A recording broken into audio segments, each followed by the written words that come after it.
So, you're with Julian on the Browno and a review of Godzilla X Kong, The New Empire. I hate these kinds of titles. I really do. Title, colon, subtitle, and The New Empire is so generic and bland. So, I've been a big supporter of the American version of the Godzilla franchise, even though it's been trashed. Overall, it's been a very successful affair. I mean, the initial film, I do think it's one of the most artistically beautiful visually out of all of the superheroes slash comic books slash monsterish movies, supernatural movies that cost $200 million to make. It was a very long film, and they did the dumbest thing ever in killing Bryan Cranston's character off, because the films desperately struggled when it came to the human side of the equation. I gave a 0 out of 10 to Skull Island, which was the introduction of King Kong to the mix. So King Kong and Godzilla. So Godzilla's I did a review of the superb Godzilla Minus One last week and mentioned it was the longest running film franchise in the world, something like 35 films, and mostly in Japan, and including in the modern era, parallel with the American Godzilla films. They're not allowed to release a Godzilla film in the same year the Americans do, and none of the Japanese films have been as prominent as Godzilla Minus One. So this is the closest they've ever been neck and neck, and obviously Godzilla Minus One has got astonishing and deserved acclaim, whereas this one's got, again, pretty trashed. But I think overall they've done really well. I thought King of the Monsters, the third film, was superb, even though the human side of it was terrible again. The whole King Ghidorah side of it and the multiple monsters and the visual design was magnificent.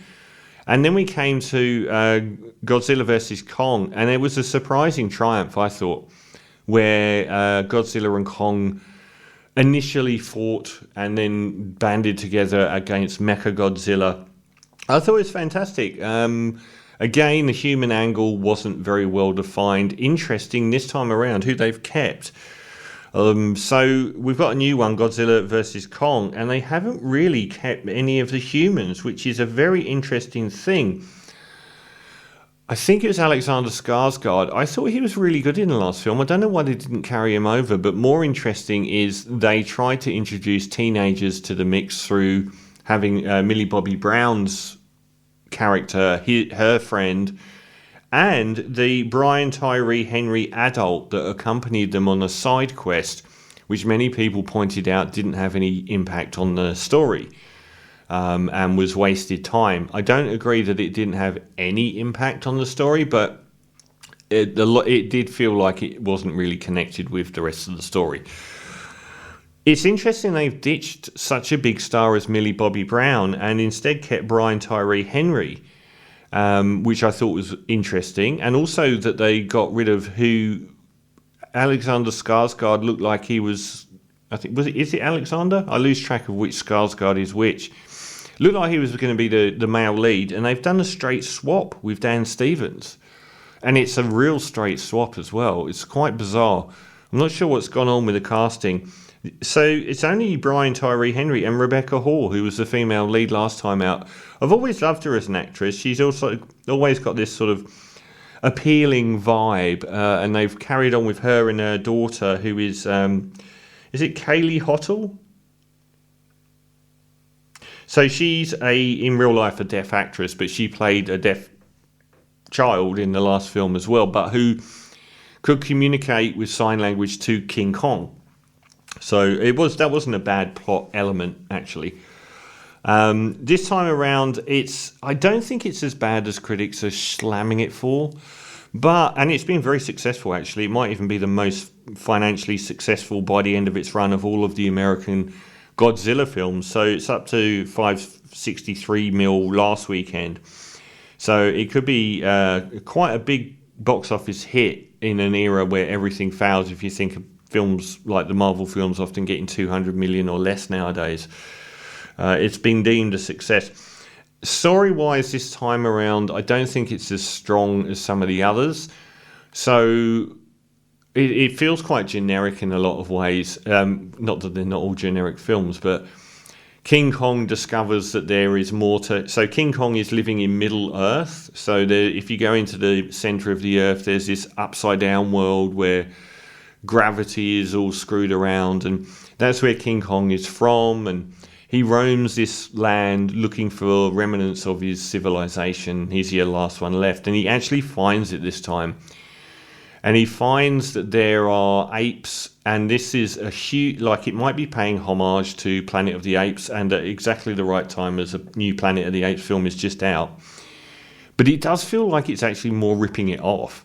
So he discovers that there are a group of apes like him that are being imprisoned and forced to work in servitude by Scar.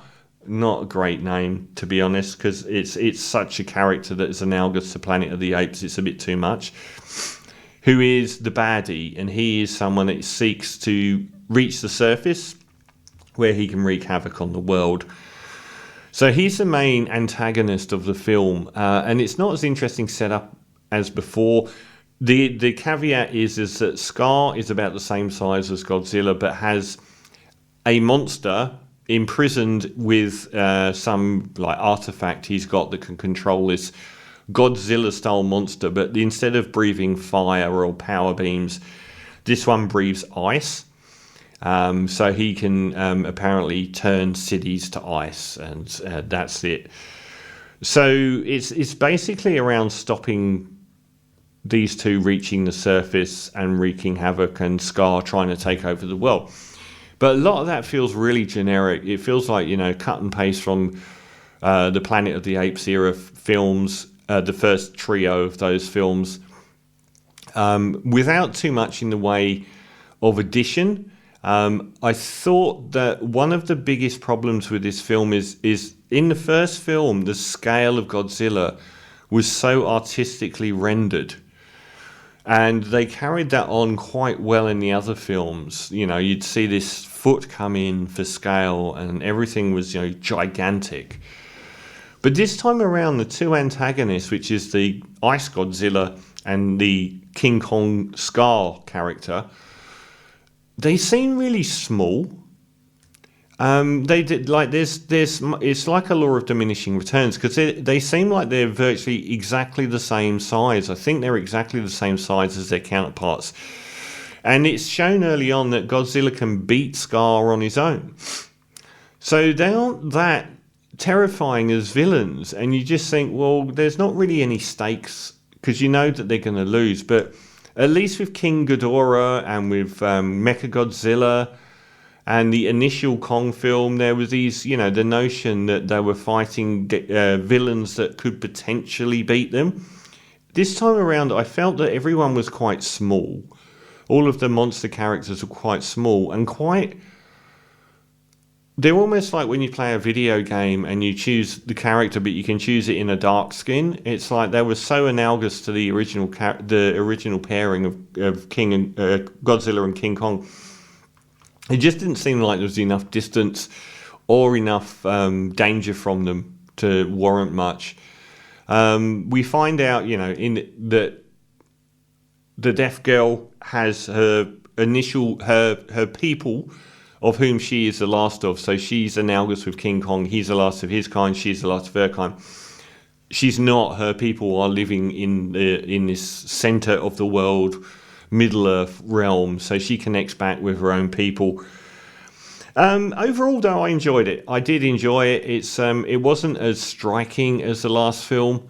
It wasn't as interesting as King of the Monsters with regards to the visual design and the use of, updating that initial Japanese aesthetic to a modern $150 million budget and doing it really, really well. And the guy called Junkie XL, aka Tom Holkenberg, electronic music producer, does the soundtrack again. It's just a little bit less interesting on every level. Rebecca Hall is fine, but the human interest side of things here is next to zero, and that I thought they'd started to get somewhere with Rebecca Hall and Alexander Skarsgård last time out, but they keep ditching all the human characters as though none of them are really that important.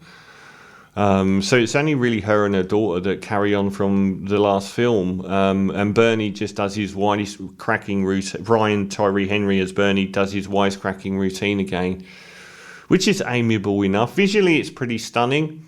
But like I said, when the scale of the monsters was so shocking in the other films, that's gone a bit here, I felt. And if you're going to introduce, the biggest element you can introduce is the new monster they're fighting, to have virtual carbon copies of the current antagonists as the current carbon copies of the protagonists as the antagonists is a little bit reductive. So overall, I enjoyed it. It's not too long. It doesn't hang around too long. It's a fairly enjoyable breeze, and there's lots of good fighting and battles and stuff going on. It's not quite headache-inducing just yet, but I feel like it's sort of coming, that it's going to be. And I feel like if they do any more, they really need to up their game, because on every level, Godzilla Minus One wipe the floor with it, and particularly with the development of human characters, which it was so much better at. So the next one has to be more visually interesting, has to have more interesting monsters, and has to have better humans, really. But I still liked it. I was going to give Godzilla and Kong, The New Empire, I'm a fan of them, so a 7.5 out of 10.